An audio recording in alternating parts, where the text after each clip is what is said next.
They're being pushed pretty hard around the circuit. We have to take our hats off to all involved in that Group 5 sports car demo, because it wasn't just the size of the cars, the ability to keep really pretty fast and the sound as well, so important.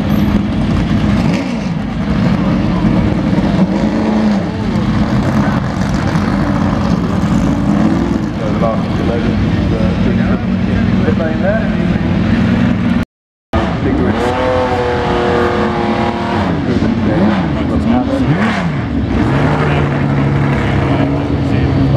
Brian Redmond already drove the